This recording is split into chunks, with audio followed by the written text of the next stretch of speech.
The Isle of Wight County was one of the first of 8 original shires here in Virginia.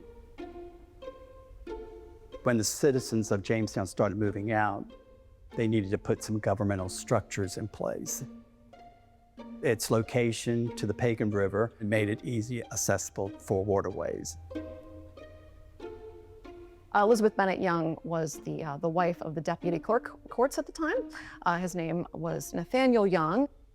Her husband was from Brunswick County, and they married and moved here because she inherited about 1,000 acres here in the county. So they built a home called Oak Level. They made their life here for a number of years. It's a lovely home. It was a plantation. He was a farmer, and he, as deputy clerk of courts, he was responsible for all of the records of the time. He served in the militia. Most able-bodied men served in the militia as well. And so he actually joined the Continental Army and was away for a couple of years when he was off fighting for the Patriots. During the Revolutionary War, I think it was about June of 1781, Lieutenant Colonel Tarleton was going from Hampton Roads to Charlottesville and going to pass through Smithfield.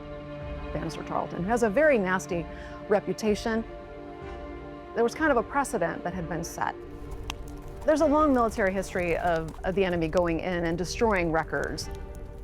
So you really destroy the day-to-day operations of people, knowing who owns what land, who's married to whom, that kind of thing. But also, it's definitely a place of civic pride and leadership, the place where your records are, your courthouse. Elizabeth takes on that role to gather up those records and protect them from Bannister Tarleton. She came into the courthouse. She gathered up all the records from the clerk's office. And she placed them in a trunk. And she took the trunk to an undisclosed location in the county. And she buried the records to protect them from the enemy. And when it was all over with, she went back to that location and she dug them up and brought them back to the courthouse. Pretty much the majority of them survived. If they were damaged in any way, they were water damaged or insect damaged. But most of them were saved, and today you can go out to Isle of Wight County Courthouse here in the county and you can actually look at the records and have access to them.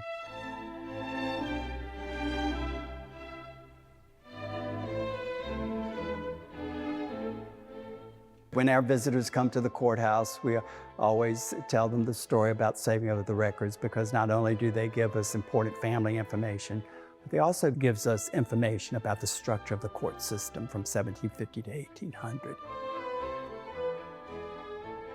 It gives us a lot of information. Isle of Wight County is so lucky to still have these records.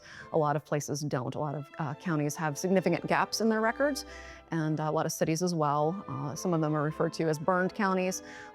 Basically, it's kind of the generic term that historians use when there is a big gap in records. And so Isle of Wight County is very lucky to have so many of them. She did a wonderful thing that is still remembered today. And so I think it's a great story that we can tell. 100 years later, by the time the Civil War rolls around, there's a similar situation. And one of the young enslaved individuals, a man by the name of Randall Booth, he kind of performs the same service. Those records are gathered up and he buries them out in 2 different counties. And so that's where those records wait out the remainder of the war until it's safe to return. So there's this dual tradition of those records being protected here in Isle of Wight County. But today the clerk's office, the record room, is named for Randall Booth. This has been Revolution 250, Stories from the First Shore. To learn more about this and other events of the Revolutionary Age of America, visit whro.org/USA250.